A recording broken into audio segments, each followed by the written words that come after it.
കർത്താവിൻ്റെ മഹത്വമുള്ള നാമം വാഴ്ത്തപ്പെടുമാറാകട്ടെ. അനുഗ്രഹിക്കപ്പെട്ട ഈ നല്ല പ്രഭാതത്തിനായിട്ട് ദൈവത്തെ സ്തുതിക്കുന്നു. ഒരു പ്രഭാതം കൂടെ കണ്ട് കർത്താവിനെ സ്തുതിപ്പാൻ ദൈവം ഇടവരുത്തിയതിനെ ഓർത്ത് ഞാൻ കർത്താവിനെ സ്തോത്രം ചെയ്യുകയാണ്. സങ്കീർത്തനങ്ങൾ 20 അതിൻ്റെ 5-ാമത് വാക്യം. ഞങ്ങൾ നിന്റെ ജയത്തിൽ ഘോഷിച്ചുല്ലസിക്കും, ഞങ്ങളുടെ ദൈവത്തിൻ്റെ നാമത്തിൽ കൊടി ഉയർത്തും. യഹോവ നിന്റെ അപേക്ഷകളൊക്കെയും നിവർത്തിക്കുമാറാകട്ടെ. ഈ വാക്യങ്ങൾക്കാണ് ദൈവത്തിന് സ്തോത്രം ചെയ്യും.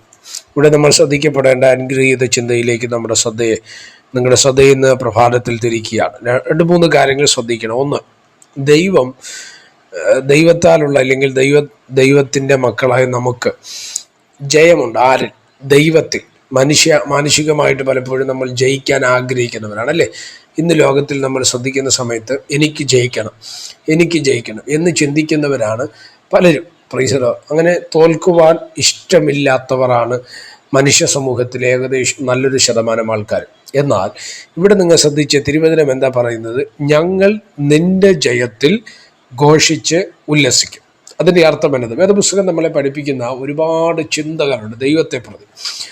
ലോകത്തിൽ നിങ്ങൾ കഷ്ടമുണ്ടെങ്കിലും ധൈര്യപ്പെടുവിൻ, ഞാൻ ലോകത്തെ ജയിച്ചിരിക്കുന്നു. അപ്പം ലോകത്തെ ജയിച്ചവനാണ് നമ്മുടെ കർത്താവ്. ആ കർത്താവിൻ്റെ ജയത്തിൽ നമ്മൾ സന്തോഷിക്കുമ്പോൾ നമ്മുടെ ജീവിതത്തിനകത്ത് ഒരു ജയം വെളിപ്പെടുവാൻ തക്കവണ്ണം വാഴ്ചകളെയും അധികാരങ്ങളെ ആയുധവർക്കം വെപ്പിച്ച് ക്രൂശിന്മേൽ ജയോത്സവം കൊണ്ടാടിയ നമ്മുടെ കർത്താവ്. അപ്പോൾ യേശു കർത്താവിൻ്റെ നാമത്തിൽ അല്ലെങ്കിൽ ദൈവത്തിൻ്റെ പ്രവൃത്തികളാൽ എന്തുണ്ട്?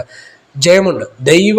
യേശു കർത്താവിൻ്റെ നാമത്തിൽ ജയമുണ്ട്. അതിൻ്റെ അർത്ഥം യേശുവിൽ വിശ്വസിക്കുന്ന നമുക്ക് ജയമുണ്ട്. അതുകൊണ്ടാണ് പൗലോസ് അപ്പോസ്തലൻ പറഞ്ഞത്, ക്രിസ്തുവിൽ നമ്മെ എപ്പോഴും ജയോത്സവമായി നടത്തുന്ന ദൈവത്തിന്. അപ്പം നമ്മെ എപ്പോഴും ജയോത്സവം നടത്തുന്ന ആരാണ്? നമ്മുടെ ദൈവമാണ്. അതുകൊണ്ട് ഇന്ന് പ്രഭാതത്തിൽ ഈ ചിന്തകൾ നിങ്ങൾ ശ്രദ്ധിക്കുമ്പോൾ മനസ്സിലാക്കുക, ദൈവത്തിൽ നമുക്ക് ജയമുണ്ട്. ആ ജയത്തിൽ നമുക്ക് സന്തോഷവുമുണ്ട് എന്ന് നമ്മൾ മനസ്സിലാക്കുക. അടുത്ത് നമ്മൾ ആ വാക്യത്തിൻ്റെ 2-ാം ഭാഗത്തിലേക്ക് വരുന്ന സമയത്ത് ഞങ്ങളുടെ ദൈവത്തിൻ്റെ നാമത്തിൽ കൊടി ഉയർത്തുക. അപ്പം ജയം വന്നു കഴിഞ്ഞാൽ ഉയർത്തേണ്ടുന്ന ഒന്നാണ് കൊടി എന്ന് പറയുന്നത്, അല്ലേ? അപ്പം ദൈവത്താൽ നമുക്കൊരു ജയം വരുമ്പോൾ നമ്മൾ കർത്താവിൻ്റെ നാമത്തിൽ എന്ത് ഉയർത്തും? കൊടി ഉയർത്തുവാൻ തക്കവണ്ണം ഇടയായിത്തീരും. അടുത്ത ഭാഗം നിങ്ങൾ ശ്രദ്ധിക്കണേ. യഹോവ നിന്റെ അപേക്ഷകളൊക്കെയും നിവർത്തിക്കുമാറാകട്ടെ. സ്തോത്രം. എന്നൊരു പ്രാർത്ഥന പോലെയാണ്, അല്ലേ? നമ്മുടെ അപേക്ഷകൾ പലതാണ് ദൈവസന്നിധിയിൽ. എന്നാൽ അപേക്ഷകൾ പോയിട്ട് കാര്യമില്ല, അത് നിവർത്തീകരിക്കപ്പെടണം. അല്ലെങ്കിൽ അപേക്ഷകൾക്കൊരു മറുപടി എന്ത് ചെയ്യണം?